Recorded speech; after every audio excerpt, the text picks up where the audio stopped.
আমরা সারা জীবন জানলাম নবীজির পরের খলিফা হল হযরতে আবু বকর রাদিয়াল্লাহু তাআলা আনহু।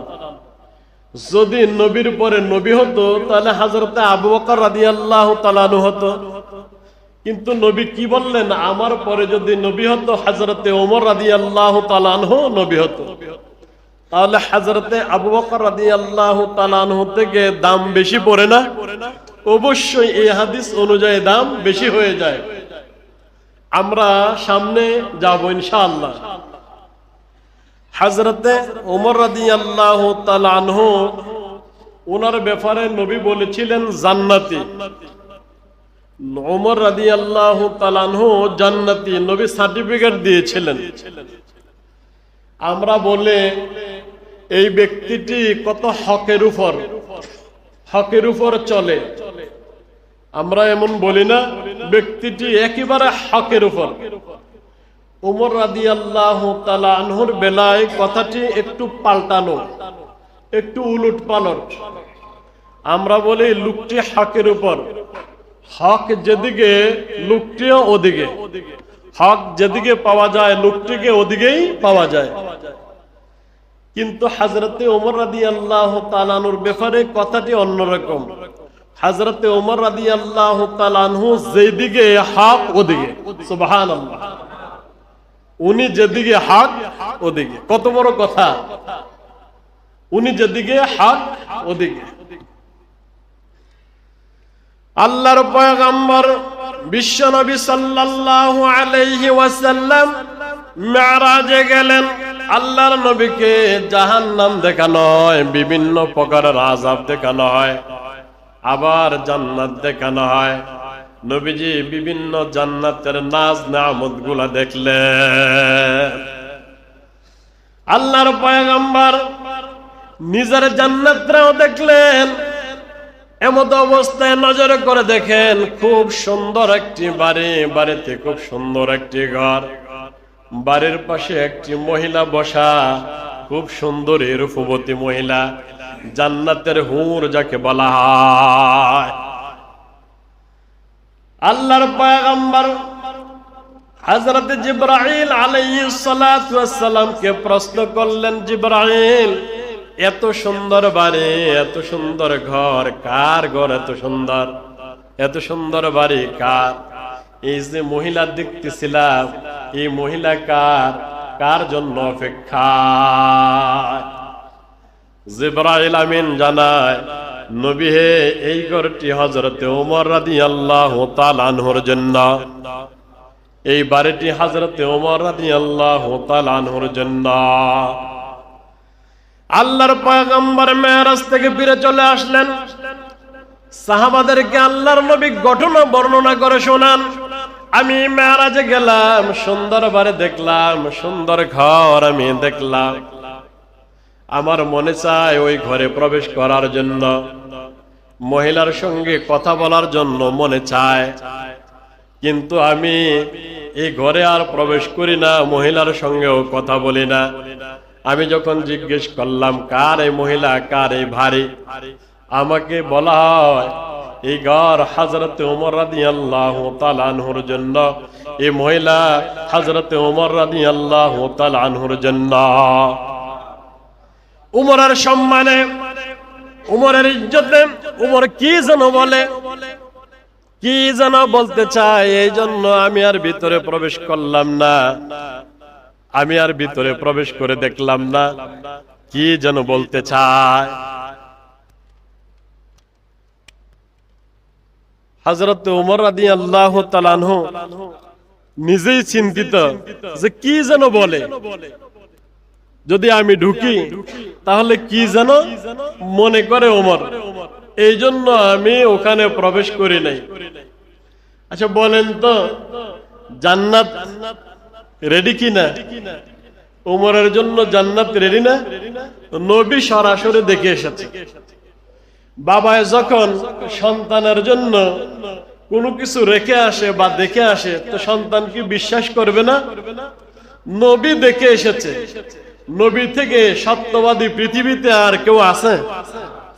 তাহলে নবী দেখে এসেছে ওমরের জন্য জান্নাতে একটি বাড়ি, জান্নাতে ওনার জন্য হুর অপেক্ষায়, তার চেয়ে আর সম্মান কি, তার চেয়ে আর কি সম্মান। সে উমর রাদিয়াল্লাহু তাআলা আনহু এই মহিলার বাড়িতে গিয়েছেন, মহিলার বাড়িতে গিয়ে কাজ করে দিবেন। কিসের নিশায়? আখিরাতের নিশায়। আমি ওখানে গেলে সওয়াব হবে, আখিরাতের নিশায় রওনা দিলেন। হযরতে আবু বকর রাদিয়াল্লাহু তাআলা আনহু একা একা নির্জনে চলে যেতেন আর নিজকে নিজে ধিক্কার দিয়ে বলতেন, আমি যদি এইভাবে মানুষ না হতাম, আমি যদি গাছের পাতা হতাম, তাহলে জীবজন্তু আমাকে খেয়ে ফেলতো, আল্লাহর দরবারে আমাকে হিসাব দিতে হতো না। আল্লাহর দরবারে হিসাব আমার লাগতো না। হযরতে ওমর রাদিয়াল্লাহু তাআলা আনহু, হযরতে আবু বকর রাদিয়াল্লাহু তাআলা আনহু সব সময় আখিরাতের চিন্তা করতেন যে গেলে কি বলবো, আল্লাহ যদি জিজ্ঞেস করে আমি কি উত্তর দেব। আবু লুলুল মাজুসি এর ছেলে ফজরের নামাজের সময় হযরতে আবু বকর রাদিয়াল্লাহু তাআলা আনহু নামাজের ইমামতি করতেছেন। এমত অবস্থায় নামাজের ফাঁকি দিয়ে গিয়ে ভিতরে, পেটের ভিতরে খিঞ্জির মেরেছে, ছুরি মেরেছে। ছুরি মারার কারণে সব ভিতর থেকে বের হয়ে যায়। তো ভিতর থেকে যখন বের হয়ে যায়, কাপড় সাফা দিয়ে মসজিদের মধ্যে ওনাকে শোয়া রাখে। এই ব্যথায় উনি মারা যায়, শহীদ হয়ে যায়। তখন উনি চেহারাটা জমিনের মধ্যে রেখে, মসজিদের ভিতরে রেখে, মসজিদের ফাঁকার সঙ্গে মাটির সঙ্গে ঘষে আর বলে, আমি যদি মারা যাই, যদি আল্লাহ ধরে, আল্লাহর কাছে কি জবাব দেব, কি জবাব দেব। অথচ এরা হলো জান্নাতি। আখিরাতের চিন্তাটা কেমন ছিল। আম্মা জান আয়েশা রাদিয়াল্লাহু তাআলা আনহা আল্লাহর নবীকে নিয়ে রাতের বেলা ঘরের দরজায় বা ঘরের বাইরে বসা, নবীকে প্রশ্ন করে, ইয়া রাসূলুল্লাহ, ওই দেখেন আসমানের মধ্যে লক্ষ লক্ষ তারকা মিটি মিটি মিটি মিটি জ্বলে। ওগো ইয়া রাসূলুল্লাহ, আপনার এমন কোন উম্মত দুনিয়াতে রয়েছে যে এর নেক আমলগুলা এইভাবে মিটি মিটি করে জ্বলতে থাকে? তারকাগুলা গনে শেষ করে যাবে না? আপনার কোন উম্মত রয়েছে কিনা যার নেক আমলগুলাও গনে শেষ করা যাবে না? আম্মা জান আয়েশা রাদিয়াল্লাহু তাআলা আনহার অন্তরের মধ্যে ছিল আল্লাহর পয়গম্বর একজন ব্যক্তির নাম উল্লেখ করে দিবে।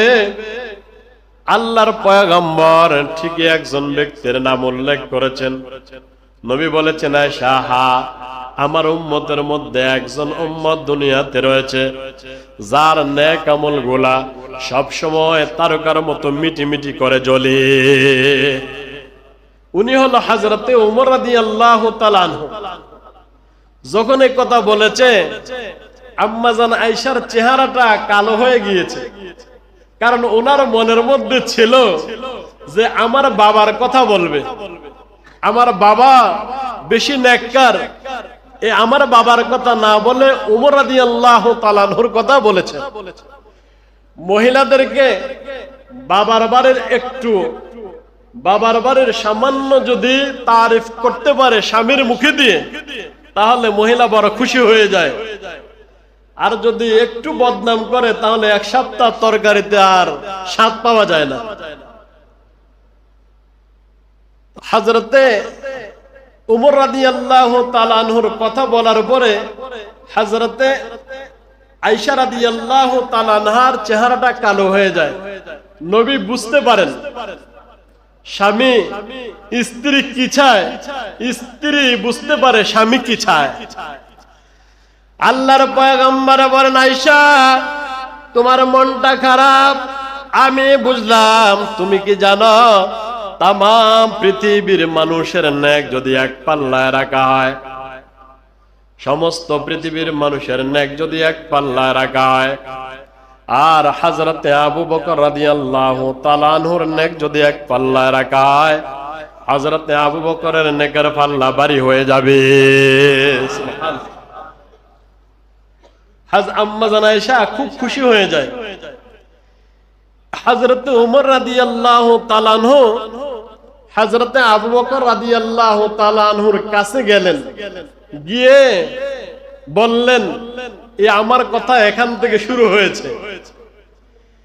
আমার জীবনের হযরতে ওমর রাদিয়াল্লাহু তাআলা আনহু বলেন, আমার জীবনে আমি যত নেক আমল করেছি, আমার জীবনের সমস্ত নেক আমল আপনাকে দিয়া দিব, আপনাকে আমি দিয়া দিব। ছোট্ট একটি আবদার আপনার নিকট, ছোট্ট একটি আবদার, 3 দিনের আমার জীবনের নেক আমল গুলা দিয়া দেব, 3 দিনের নেক আমল আপনি আমাকে দিয়া দেন। কোন 3 দিনের উল্লেখ করে নাই। হযরতে আবু বকর রাদিয়াল্লাহু তাআলা আনহু সহজ সরল মানুষ, সহজ সরল মানুষ, বেবুঝ না, বুঝেন, সহজ সরল মানুষ। আলেম ওলামারা সহজ সরল, কিন্তু খুব বুঝেন, খুব বুদ্ধিমান এরা। কাসেম নানুতুবি রাহমাতুল্লাহ আলাইহি দেওবন্দ মাদ্রাসা যিনি প্রতিষ্ঠা করেছেন, তো নাকি ইংরেজরা ধরতে এসেছে, উনি গেঞ্জি গায়ে মসজিদে ঝাড়ু দেয়, এমত অবস্থায় এরা ঢুকেছে। তো মানুষ ছিল খাটো, আরো গেঞ্জি গায়ে, টুপি মাথায় নাই। ইংরেজরা ধরতে এসেছে, এসে ওনাকে জিজ্ঞেস করে, কাসেম নানুতুবি কোথায়? ইংরেজরা মনে করেছে বাংলাদেশের মধ্যে বন্ডফির যেগুলার ফ্যান্ট বড় বড় দেওয়ানবাগি এর মতো মনে হয়। জিজ্ঞেস করেছে যে কাসেম নানুতুবি কোথায়? যদি বলে জানি না, তাহলে মিথ্যাবাদী, ঠিক না ভাই? ঠিক। আর যদি বলে জানি, তাহলে ধরা খেয়ে যাবে। তো উনি ওনার যে জায়গা, এই জায়গার থেকে একটু এক কদম সরেছে। সরার পরে ওনাদেরকে বলে, একটু আগেই তো কাসেম নানুতুবি এখানেই ছিল। ইংরেজরা মনে করেছে এখানেই ছিল, এখন কোথায় চলে যায়? এরা চলে গিয়েছে। ফখরে বাঙ্গাল কাজী তাজুল ইসলাম রাহমাতুল্লাহ আলাইহি, উনি একবার ট্রেনে উঠেছে, তো ট্রেনের মধ্যে অনেক আর্মিরা উঠেছে, শিক্ষিত মানুষ। তো এরা ওনাকে দেখে হাসাহাসি করতেছে। এখন বাংলাদেশের মধ্যে পরিচিত অনেক আলেম আছে না, তো হাসাহাসি করতেছে। তখন উনিও আলেম, পরিচিত আলেম, হাসাহাসি করতেছে আর বলতেছে যে আলেম ওলামারা সমাজের কোনো উপকারে আসে না, তারা সমাজের মানুষ থেকে অনেকটা দূরে। তো কাসেম নানুতুবি রাহমাতুল্লাহ আলাইহি বলেন, হ্যাঁ তোমাদের কথা ঠিক, আলেম ওলামারা হলো এটা। যখন বুইরা আঙ্গুল দেখানো হয়, তো যার কেউই তো সে চেতে যায়, জিদ উঠে যায়। তো ওনাকে যখন আঙ্গুল দেখানো হয়, তো ওনার আরো রাগ হয়ে যায়। তো ফখরে বাঙ্গাল কাজী তাজুল ইসলাম সাহেব উনি বলেন, আলেম ওলামারা এটা আগে বুঝো। তার মানে হলো এই 4 আঙ্গুল হলো সমাজের লোক, আলেম ওলামারা এটা। এই 4 আঙ্গুল থেকে এই বুইরা আঙ্গুল একটু দূরে না কাছে? দূরে না? এবার বলেন তো, এই আঙ্গুল ছাড়া এই 4 আঙ্গুল কোনো কাজে আসবে? কাটা চামচ ছাড়া কোনো কাজে আসবে না। যদি আপনি খানা খান, তাহলে এই আঙ্গুলের প্রয়োজন হয়। সমাজে থাকতে হলে আলেম ওলামারা হলো এটা, অর্থাৎ আলেম ওলামাদের কাজে লাগে। আলেম ওলামারা ছাড়া সমাজ চলতে পারে না। হযরতে আবু বকর রাদিয়াল্লাহু তাআলা আনহু আল্লাহর নবীকে নিয়ে যখন চলে যান, মক্কা থেকে হিজরত করে মদিনায়, তো রাস্তার মধ্যে ধরা খেয়ে যাবেন, রাস্তার মধ্যে ধরা খেয়ে যাবে। তো এমন কিছু লোক, আবু জাহেল 100 উট পুরস্কার করবেন যদি নবীকে ধরতে পারে। তো নবীকে যদি ধরতে পারে 100 উট তাকে দেওয়া হবে। যারা নবীকে চিনে এরাও নেমেছে নবীকে তালাশ করার জন্য, যারা নবীকে চিনে না এরাও তালাশ করার জন্য বের হয়ে গিয়েছে। রাস্তার মধ্যে হযরতে আবু বকর রাদিয়াল্লাহু তাআলা আনহুকে চিনে এমন মানুষ রাস্তার মধ্যে ধরা খেয়ে যায়, ধরেছে। ধরে জিজ্ঞেস করে আবু বকর রাদিয়াল্লাহু তাআলা আনহুকে, তোমার পিছনে এই লোকটা কে? ওটার উপরে ওটার আগে হলে আবু বকর রাদিয়াল্লাহু তাআলা আনহু, পরে হলো নবীজি। জিজ্ঞেস করে এই লোকটিকে। আবু বকর রাদিয়াল্লাহু তাআলা আনহু যদি বলেন লোকটিকে চিনি না, সিদ্দিক কাটা যাবে। আর যদি বলে চিনি, তাহলে নবী ধরা খেয়ে যাবে। ঠিক না ভাই? ঠিক। উনি এমন এক উত্তর দিয়েছে, বলল উনি হলো আমাকে রাস্তা দেখায়, আমাকে রাস্তা দেখায়। এরা মনে করেছিল আবু বকর রাস্তা চিনে না, ডান বাম ডান বাম, ডানে যান বামে যান, সোজা যান পিছনে যান, এইভাবে করে ওনাকে রাস্তা দেখায়। হযরতে আবু বকর রাদিয়াল্লাহু তাআলা আনহুর উদ্দেশ্য হলো এই লোকটি আমাকে জান্নাতের রাস্তা দেখায়, এই লোকটি আমাকে জান্নাতে নিয়ে যাবে। এমন ছিল ওনাদের জবাব। তো হযরতে ওমর রাদিয়াল্লাহু তাআলা যখন প্রশ্ন করেছিল, আপনার 3 দিনের নেক আমলগুলো আমাকে দিয়ে দেন, আর আমি আমার সারা জীবনের নেক আমল আপনাকে দিয়ে দেব। ব্যাপার কি? যে কোনো একটা ঘটনা এখানে রয়েছে, কেন আমি 3 দিনের নেক আমল দিব, সারা জীবনের নেক আমলগুলো রাখবো? এখানে যে কোনো কিন্তু একটা রয়েছে। আল্লাহর পয়গম্বর হযরতে আবু বকর রাদিয়াল্লাহু তাআলা আনহুকে নিয়ে যখন মক্কা থেকে হিজরত করে মদিনায় চলে যাবেন, গারে সাওয়ারে 3 দিন অপেক্ষা। এই গারে সাওয়ারের ভিতরে ঢুকলেন। গারে সাওয়ারে যখন ঢুকেছে, তখন আমরা অনেক কিচ্ছা কাহিনী শুনেছি। এই সাওয়ারের মুখে, গর্তের মুখের মধ্যে কবুতরে বাসা করেছে, শুনেছি না? কবুতরে বাসা করেছে, এই কথা শুনেছেন? কে কে হাত তোলেন তো। এখানে কিন্তু আছে। আমরা শুনেছি কবুতরে বাসা করেছে, ওখানে 2টি ডিম পেড়েছে কবুতর। এই কাহিনী সম্পূর্ণ মিথ্যা। দ্বিতীয় আরেক তাফসিরে পাওয়া যায়, তাও দুর্বল। মুখের মধ্যে মাকড়সায় বাসা বেঁধেছে, মাকড়সায় বাসা বেঁধেছে এরা গর্তের ভিতরে। যদিও জাল, তারপরেও এটা চলে, মানে যদিও দুর্বল তারপরেও চলে, এটা দিয়ে চালায়। মাকড়সায় বাসা করেছে। মাকড়সায় বাসা করেছে কে? আল্লাহ তাআলা মুখের উপরে পাথর দিয়ে ভিতরে জান্নাতি পরিবেশ করে দিতে পারতেন না? তো আল্লাহ কেন মাকড়সার বাসা এখানে দিয়া দিলেন? মাকড়সার কথা, মাকড়সার বাসা শক্তিশালী না দুর্বল? দুর্বল। আল্লাহ পাক রব্বুল আলামিন বলেন, ওয়া ইন্না আওহাইনাল বুয়ুতি লাবাইতুল আনকাবুত লাউ কানু ইয়ালামুন। আল্লাহ পাক রব্বুল আলামিন বলেন, দুনিয়ার মধ্যে সবচাইতে মাকড়সার ঘর হলো সবচাইতে দুর্বল। আব্দুল কাদের জিলানী রাহমাতুল্লাহি আলাইহি 3টি কারণ বর্ণনা করেন মাকড়সার ঘর সবচাইতে দুর্বল কেন। কারণ মাকড়সার নিজস্ব কোনো ফিলার নাই। ঠিক না ভাই? ঠিক। তার নিজস্ব কোনো ফিলার নাই। এই মাকড়সার ঘর দিয়ে বৃষ্টি থেকে বাঁচা যায় না, রোদ থেকে বাঁচা যায় না। এই জন্য এই 3টি কারণে মাকড়সার ঘর অত্যন্ত দুর্বল। আল্লাহ তাআলা জান্নাতি পরিবেশ ভিতরে রেখে উপরে পাথর দিয়েও তো মেরে দিতে পারতেন, মাকড়সার জালটা দিলেন কেন? আল্লাহ পাক রব্বুল আলামিন দুনিয়ার মানুষের চোখে আঙ্গুল দিয়ে দেখা দিলেন, হে দুনিয়ার মানুষ তোমরা দেখো, আমি যদি আমার দ্বীনকে জিন্দা রাখতে চাই, নবীকে যদি হেফাজত করতে চাই, তাহলে আমি মাকড়সার দুর্বল জাল দিয়েই আমি হেফাজত করতে পারি। আমার রাডারের প্রয়োজন হয় না, আমার কামানের প্রয়োজন হয় না। হযরত উমর মুখতার একজন নেতা, মুসলিমের একজন নেতা, যখন লিবিয়া আর ইতালি দুই রাষ্ট্রে যখন যুদ্ধ লাগছে তখন উনি হলো লিবিয়ার নেতা। ওনাকে জানানো হয় ইতালি এরা লিবিয়ার উপরে বোম্বিং করে পুরা লিবিয়াকে তছনছ করে দিবে, আপনি সতর্ক হয়ে যান।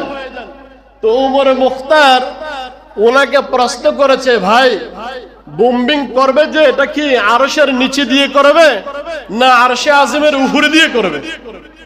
তো বলেছে আরশে আজিমের নিচে দিয়ে করবে, তাহলে আর চিন্তা নাই। আরশে আজিমের নিচে দিয়া যদি করে তাহলে আর চিন্তা নাই, আরশে আজিমের উপরে দিয়া যদি করে তাহলে হলো চিন্তা। আরশে আজিমের নিচে দিয়া করলে চিন্তা নাই কেন? কারণ আমাদের মালিক তো আরশে আজিমে বসা, অতএব ওই মালিক যদি রক্ষা করতে চায় তাহলে দুনিয়ার কেউ ধ্বংস করতে পারবে না। তো উনি মূলত সূরা তাওবার শেষ আয়াতের তরজমা আমাদেরকে বললেন, ফাইন তাওয়াল্লাউ ফাকুল হাসবিয়াল্লাহ লা ইলাহা ইল্লা হুয়া আলাইহি তাওয়াক্কালতু ওয়া হুয়া রাব্বুল আরশিল আযীম। যেই ব্যক্তি আল্লাহর উপরে তাওয়াক্কুল করে তার জন্য আল্লাহ যথেষ্ট হয়ে যায়। আল্লাহ পাক রব্বুল আলামিন তার মালিক হয়ে যায়। আমাদের তো রব হলো, আমাদের মালিক হলো আল্লাহ, এই জন্য আল্লাহ তাআলা আমাদের জন্য যথেষ্ট। নমরুদ ধ্বংস হয়ে যায়, ইব্রাহিম আলাইহিস সালাতু ওয়াস সালাম জিতে যায়, মুসা আলাইহিস সালাতু ওয়াস সালাম জিতে যায়, কারণ ওনার রব হলো আল্লাহ। আর ফেরাউন ডুবে যায়, হামান, সাদ্দাত এরা সব ডুবে যায়, এরা সব ধ্বংস হয়ে যায়। আল্লাহর নবীরা জিতে যায়, আল্লাহর নবীরা জিতে যায়, কারণ আল্লাহর নবীদের মালিক হলো আল্লাহ। আমেরিকার মালিক নেই, এই জন্য কুত্তার মতো ফিটাইয়া তালেবানরা আমেরিকা থেকে ভাগায়, কারণ তাদের মালিক হলো কে? আল্লাহ। আল্লাহ পাক রব্বুল আলামিন যাদের মালিক হয় দুর্বল জিনিস দিয়েও তাদেরকে হেফাজত করতে পারে।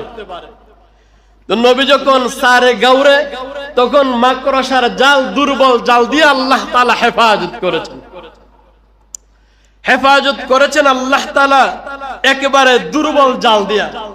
তখন হযরত ওমর রাদিয়াল্লাহু তাআলা আনহু দুইটি রান দুই দিকে দিলেন, আল্লাহর পয়গম্বর উনার রানের উপরে মাথা রেখে ঘুমায়া গেলেন। ঘুম থেকে উঠে দেখে হযরত ওমর রাদিয়াল্লাহু তাআলা আনহুর চেহারাটা একেবারে কালো, চেহারাটা কালো। হযরত আবু বকর রাদিয়াল্লাহু তাআলা আনহুর চেহারাটা একেবারে কালো। তো কালো যে হযরত আবু বকর রাদিয়াল্লাহু তাআলা আনহুর নবী ঘুম থেকে উঠে জিজ্ঞেস করে, কি ব্যাপার, চেহারাটা কালো কেন, মলিন কেন? ইয়া রাসূলুল্লাহ, আপনি একটু দেখেন উপরের দিকে তাকাইয়া, আমাদের গর্তের দিকে তাকাতে হবে না। তারা যদি তাদের নিজের পায়ের মধ্যে পায়ের দিকে তাকায় তাহলেই কিন্তু আমরা ধরা খেয়ে যাবো, আমাদেরকে দেখে ফেলবে, আমাদেরকে দেখে ফেলবে এরা যদি নিচের দিকে তাকায়। আল্লাহর পয়গম্বর ওনাকে সান্ত্বনা দিলেন, হযরত আবু বকর রাদিয়াল্লাহু তাআলা আনহুকে সান্ত্বনা দিলেন। কি সুন্দর সান্ত্বনা! إذ هما في الغار إذ يقول لصاحبه لا تحزن إن الله معنا। গর্তের ভিতরে তারা দুইজন, নবী আর হযরতে আবু বকর। নবী হযরতে আবু বকর রাদিয়াল্লাহু তাআলা আনহুকে বলে, সাহাবীকে বলে, আবু বকরকে বলে, লা তাহজানা ইন্নাল্লাহা মা'না, আল্লাহ তাআলা আমাদের সাথে রয়েছে, আল্লাহ আমাদের সাথে, অতএব তুমি চিন্তা করো না। বলেন তো এবার আল্লাহ কি সাথে না আগে না পরে? নবীর সঙ্গে হলো আবু বকর, আর হযরতে আবু বকর আর নবীজির সঙ্গে হলো আল্লাহ তাআলা। নবীজির সঙ্গে হযরতে আবু বকর রাদিয়াল্লাহু তাআলা আনহু। ওই যে বলেছিলাম ছাত্র জমানায় হাদিসটি বুঝি নাই, যখন আমি তাফসীর পড়া শুরু করেছি তখন বুঝেছি ইন্নাল্লাহা মা'ানা, আমাদের সঙ্গে আল্লাহ রয়েছেন।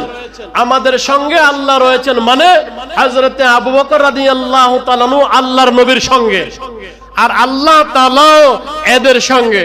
তাহলে হযরতে আবু বকর কি পিছনে না সাথে? বলেন না, পিছনে না সাথে? আর হযরতে উমর রাদিয়াল্লাহু তাআলা সাথে না পিছনে? আমার পরে যদি নবী হইতো উমর, আমার পরে মানে পিছনে হলো হযরতে উমর রাদিয়াল্লাহু তাআলা, নবীজির সাথে হলো হযরতে আবু বকর রাদিয়াল্লাহু তাআলা। কথা কি আমার বুঝছেন? এবার বলেন তো, নবীজির পিছনে যদি আবু বকর রাদিয়াল্লাহু তাআলা হয়ে থাকে, আর সাথে যদি হযরতে উমর রাদিয়াল্লাহু হযরতে আবু বকর রাদিয়াল্লাহু তাআলা, পিছনে যদি হযরতে উমর রাদিয়াল্লাহু তাআলা, তাহলে বলেন তো এদের আর জান্নাতে যাওয়ার অন্য কোনো সার্টিফিকেটের প্রয়োজন হয়? অন্য কোনো সার্টিফিকেটের প্রয়োজন হয় না। হযরতে উমর রাদিয়াল্লাহু তাআলা আনহু হযরতে আবু বকর রাদিয়াল্লাহু তাআলা আনহুকে প্রশ্ন করেছিলেন, আপনি কেন গভীর রাত্রিতে এই জায়গায়? এই ছোটখাটো কাজগুলা যদি আমাদেরকে দিয়া দিলেই তো হয়, আপনি কেন করেন? এই কাজের মধ্যে আপনি কেন আসেন? হযরতে আবু বকর রাদিয়াল্লাহু তাআলা আনহু উনি আয়াত তেলাওয়াত করে হযরতে ওমর রাদিয়াল্লাহু তাআলা আনহুকে শোনায়, ইয়া আইয়ুহাল্লাযীনা আমানুত্তাকুল্লাহ, ও দুনিয়ার মানুষ, তোমরা আল্লাহ তাআলাকে ভয় করো, আল্লাহকে ভয় করো। ওয়াল তানজুর নাফসুম মা কদ্দামাত লিগাদিন ওয়াত্তাকুল্লাহ, তোমরা একটু চিন্তা করো, তোমরা একটু ভেবে দেখো, প্রত্যেকে একটু চিন্তা করে দেখো আগামী দিনের জন্য তোমরা কি পাঠাও। আজকে তো দুনিয়ায়, আগামীতে তো দুনিয়াতে থাকবো না, চলে যাব আমরা কবরে। সেই কবরের দেশের জন্য আমরা কি পাঠাই, একটু আমরা চিন্তা করি সবাই। হযরতে আবু বকর রাদিয়াল্লাহু তাআলা বুঝাইতে চাইলেন, ও ওমর, আমি কি আখিরাতের কোন সম্বল আমি যোগাবো না? আখিরাতের সম্বল যোগাইবার জন্য এখানে আসলাম, তুমিও আখিরাত করো, আমি কি আখিরাতের সম্বল যোগাবো না? যাদের জন্য জান্নাত রেডি, যাদের জন্য জান্নাত রেডি, তাদের জন্য কি আবার আখিরাতের চিন্তা করার প্রয়োজন হয়? নবী দেখে এসেছেন জান্নাত, তারা কেন আবার আখিরাতের চিন্তা? এরা আঙ্গুল দিয়ে বুঝায় আমরা আখিরাতের চিন্তা করি, জান্নাত থাকা সত্ত্বেও আমাদেরকে কে সার্টিফিকেট দিয়েছে আমরা জান্নাতি? কিসের সার্টিফিকেট আমাদের? কিন্তু আমরা তো একবারও আখিরাতের চিন্তাও করি না, বেমালুম আখিরাতের কথা ভুলে গিয়েছি, চিন্তাও করি না। আল্লাহর পয়গম্বর হযরত ইব্রাহিম আলাইহিস সালাতু ওয়াস সালাম, উনার সন্তান হযরত ইয়াকুব আলাইহিস সালাতু ওয়াস সালাম, উনার সন্তান হযরত ইউসুফ আলাইহিস সালাতু ওয়াস সালাম, কোথায় সবাই নবী, উনাদের বংশধর হযরত ঈসা আলাইহিস সালাতু ওয়াস সালাম। হযরত আবু বকর রাদিয়াল্লাহু তাআলা আনহু সাহাবী, উনার বাবা আল্লাহর নবীর সাহাবী, উনার সন্তান সাহাবী। আসমা ওনার সন্তান সাহাবী, আসমার সন্তানও নবীর সাহাবী। দেখছেন, চার সাহাবী উনার ঘরের চারজন সাহাবী। তারপরেও এদের আখিরাতের চিন্তা, খালি আখিরাতের চিন্তা, আখিরাতের চিন্তা। আর আমরা বেমালুম সব ভুলে গিয়েছি। আমরা আখিরাতের কথা একবারও আমাদের মাথার মধ্যেই আনি না, যে আমরা যে আখিরাতে আমরা যে চলে যাব, এই দুনিয়াতে থাকার জায়গা না, আমরা চলে যাব ওই বাড়ির জন্য আমরা কি করি। মেহরবানি করে ভাই, বসেছেন মসজিদের মধ্যে, চিন্তা করেন, হায়াত 70 বছর পাওয়া যায়, 80 বছর পাওয়া যায়, কিন্তু আমার হায়াতরা চলে গেল 50 বছর। আমি 50 বছরে কয়টি গুনাহ করেছি, কয়টি নেক আমল করেছি, একটু চিন্তা করেন। যদি চিন্তা করতেন তাহলে আর আখিরাতকে মানুষ ভুলতো না, আখিরাতকে মানুষ ভুলতো না। আমরা সবাই নামাজ পড়ব তো ইনশাআল্লাহ, আমরা সবাই নামাজ পড়ব তো ইনশাআল্লাহ। মসজিদের মধ্যে কি একটা ওয়াদা করা যায় না, হাত তুলে, যে আমরা সবাই নামাজ পড়ব, সবাই আমরা নামাজ পড়ব। নামাজের মধ্যে কোনোদিন আমরা নামাজের মধ্যে বেঘাত দেব না। যদি আমরা নামাজে ত্রুটি করি তাহলে সব কাজে আমাদের ত্রুটি হয়, আর যদি নামাজ ঠিক হয়ে যায় তাহলে আমাদের সব ঠিক হয়ে যায়। নামাজ ঠিক তো সমস্ত ইবাদত আমাদের ঠিক।